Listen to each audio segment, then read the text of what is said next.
Hello student, आज हम पढ़ेंगे ऑन्कोलॉजिकल इमरजेंसीज। कौन कौन सी ऑन्कोलॉजिकल इमरजेंसी होती है आज हम इस टॉपिक के अंदर पढ़ेंगे। स्टार्ट करते हैं इसको हम। Oncological emergencies are the acute condition of cancer patient. जो कैंसर पेशेंट होता है उसकी जो एक्यूट कंडीशन होती है वो ऑन्कोलॉजिकल इमरजेंसी के अंदर इंक्लूड होती है, विच रिक्वायर इमीडिएट मेडिकल और surgical intervention to save the life. जिसके लिए हमें सर्जिकली या मेडिकली ट्रीटमेंट करने की या इंटरवेंशन करने की आवश्यकता होती है पेशेंट की, उसकी लाइफ को सेव करने के लिए है। लाइफ को सेव करने के लिए हमें क्या आवश्यकता होती है, सर्जिकल और मेडिकल इंटरवेंशन की। नेक्स्ट के अंदर देखते हैं, these are the complication resulting from the malignance itself और if metastasis of the effect of the treatment. ये कॉम्प्लिकेशंस है वो मैलिग्नेंसी कर सकती है और मेटास्टेसिस अफेक्ट भी कर सकती है ट्रीटमेंट के अंदर। नेक्स्ट के बाद देखते हैं कौन कौन सी कॉम्प्लिकेशंस है जो ऑन्कोलॉजिकल इमरजेंसी के अंदर इंक्लूड हो सकती है। तो फर्स्ट इसके अंदर आता है सुपीरियर वीना कावा सिंड्रोम।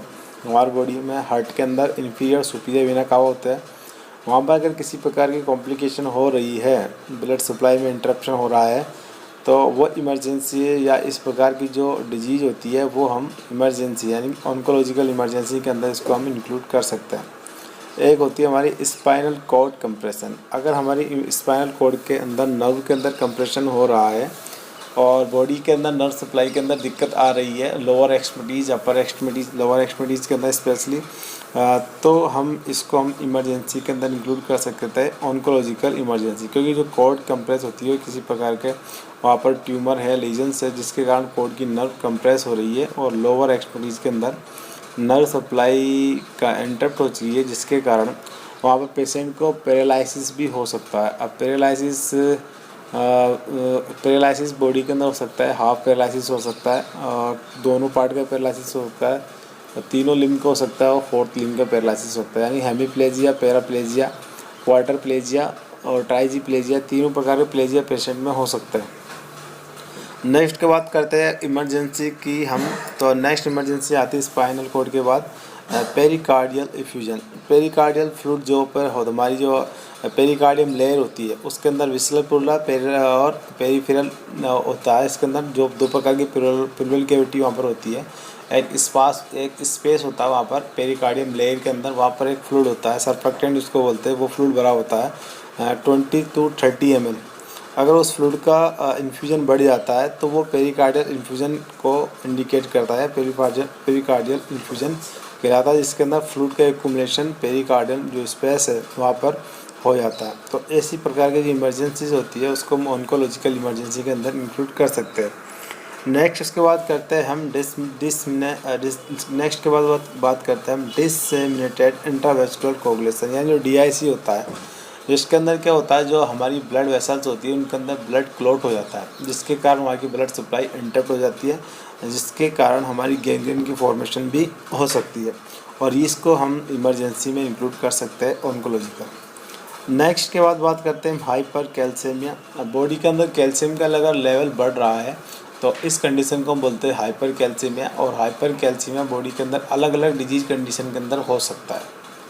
तो नेक्स्ट के बाद करते हैं हम syndrome in appropriate secretion of anti diuretic hormone. इसको हम SIADH भी बोलते हैं। ये हमारे जो डायबिटीज़ वाले पेशेंट होते हैं उनके अंदर कॉम्प्लिकेशंस होती है डायबिटीज़ मेलाइटस की, वो कॉम्प्लिकेशन हम यहाँ पर देख सकते हैं, जिसके अंदर जो डायरेटिक हार्मोन होता है ADH होता है, जो आपको पोस्टीरियर पिट्यूटरी से सीक्रेट होता है, उसके अंदर अबनॉर्मलिटीज हो जाती है और पेशेंट के अंदर SIADH नाम का एक सिंड्रोम होता है, वो हो जाता है, जिसके अंदर वाटर रिटेंशन हो जाता है, बॉडी के अंदर पॉलीयूरिया होता है और जो डायबिटीज़ मेलाइटस के साइन है वो आपके सारे साइन यहाँ पर आपको देखने को मिलेंगे। नेक्स्ट के बाद बात करते हैं ट्यूमर लाइसिस सिंड्रोम। दो प्रकार के सिंड्रोम होते हैं, ट्यूमर लाइसिस सिंड्रोम होते हैं, एक जो ट्यूमर लाइसिस करते हैं ट्यूमर को, एक यहाँ पर नेक्स्ट बात करते हैं पेन क्राइसिस। पेन क्राइसिस को भी हम इमरजेंसी यानी ऑन्कोलॉजिकल इमरजेंसीज के अंदर इंक्लूड कर सकते हैं, क्योंकि जो पेन का जो क्राइसिस पेन होता है, क्राइसिस का मतलब होता है बहुत ज़्यादा सीवियर तरीके से जो पेन हो रहा है, वो हम पेन क्राइसिस के अंदर उसको इंक्लूड करते हैं। इसकी पेन की जो हम स्केल जो यूज में लेते हैं पेन के लिए, वो हम यूज में लेते हैं। इसके अंदर अलग अलग फ्लैग स्केल लेते हैं, विजुअल एनालॉगस पेन स्केल लेते हैं और वॉन बेगर पेन स्केल यूज में लेते हैं यहाँ पर। तो उसके लिए उससे हम असेस करते हैं पेशेंट की इंटेंसिटी ऑफ पेन की जो इंटेंसिटी है, कितनी इंटेंसिटी है उसको असेस करते हैं। और वहाँ पर जो क्राइटेरिया क्राइसिस के अंदर आता है वो हमारा पेन क्राइसिस कहलाता है। और ऐसे पेन को ट्रीटमेंट करने के लिए हम इमरजेंसी मेडिसिन देते हैं। एनाल्जेसिस दे सकते हैं। एनाल्जेसिस में मोस्टली जो कैंसर पेशेंट में काम आती है मॉर्फिन सल्फेट पे आती है काम, तो वो हम यहाँ पर यूज में ले सकते हैं। नेक्स्ट इसके बाद बात करते हैं हम, ये हमने पढ़ लिया था डिमिनिश इंट्रावेस्कुलर कोगुलेशन, ये DIC हो गया था। अब एक बात होता है जो DIC है ये कॉम्प्लिकेशन है आपकी अबॉर्शन की, या फिर आप बोल सकते हैं इसको अबॉर्शन के बाद आप PPS की कॉम्प्लिकेशन भी इसको मान सकते हैं। जो प्रेग्नेंट लेडी होती है जो अबॉर्शन होता है उनके अंदर, तो अबॉर्शन के बाद मोस्ट कॉमन आपको DIC देखने को मिल सकता है उन लेडी के अंदर जिनको PPH हुआ है, पोस्ट पार्टम हेमरेज या फिर अबॉर्शन हुआ है, तो उनके अंदर DIC आपको देखने को मिल सकता है। नेक्स्ट के अंदर SIADH मैंने आपको बता दिया, syndrome in appropriate ADH secretion. ADH आपका पोस्टीरियर पिट्यूटरी सीक्रेट होता है और ADH के कारण ये आपका SIADH सिंड्रोम हो सकता है जो डायबिटीज़ मेलाइटस का डायबिटिक का कॉम्प्लिकेशन है। उसके बाद हम बात करते हैं कार्डियक टैम्पोनेट। अब मैंने आपको बताया था पेरिकार्डियम के अंदर एक फ्लूइड होता है जिसको हम सरफेक्टेंट बोलते हैं, वो 2 से 30 ml होता है। अगर इस फ्लूइड का लेवल मतलब इस फ्लूइड का जो लेवल है यानी 20 से 30 ml वो अगर 20 से ज़्यादा बढ़ रहा है तो इसको एक्यूट पेरिकार्डियक टैम्पोनेट बोलेंगे। अगर ये 50 से ज़्यादा बढ़ रहा है तो इसको हम बोलेंगे क्रोनिक पेरिकार्डियल टैम्पोनेट। तो फ्लूइड का एक्यूमुलेशन वहाँ पर होने के कारण या इसका लेवल बढ़ने के कारण टैम्पोनेट हो सकता है। नेक्स्ट बात करते हैं हम न्यूट्रोपिक पैनिक सेप्सिस की बात करते हैं हम। न्यूट्रोपेनिक सेप्सिस की बात करते हैं हम। अब सेप्सिस का मतलब क्या होता है, एक होता है सेप्सिक, एक होता है असेप्सिस।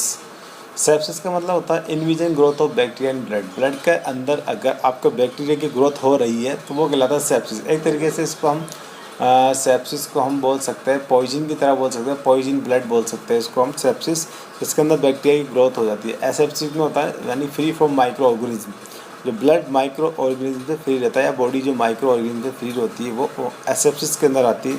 अब यहाँ पर जो एसेप्सिस होता है वो है न्यूट्रोपेनिक एसेप्सिस हुआ, यानी कि न्यूट्रोफिल्स के कारण एसेप्सिस हुआ है। न्यूट्रोफिल्स हमारे WBC होती है, WBC में जो मोस्ट अबंडेंट WBC होती है वो होती है आपकी न्यूट्रोफिल्स, और न्यूट्रोफिल्स के अंदर आपको हुआ है सेप्सिस। अब कभी भी सेप्सिस होता है तो न्यूट्रोफिल्स का लेवल बॉडी के अंदर बढ़ता है, WBC का लेवल आपको हमेशा बढ़ा हुआ देखने को मिलेगा किसी भी पेशेंट को अगर इन्फेक्शन होता है तो। और यहाँ पर हुआ है न्यूट्रोपेनिक यानी कि सेप्सिस हुआ है। और नेक्स्ट के बाद करते हैं एक्यूट हाइपर सेंसिटिविटी रिएक्शन और टू ट्रीटमेंट। अब यहाँ पर बात करते हैं पेशेंट की अगर ट्रीटमेंट चल रहा है और ट्रीटमेंट से किसी पेशेंट का रिएक्शन हुई है तो वो रिएक्शन आपकी आती है हाइपर सेंसिटिविटी रिएक्शन के अंदर।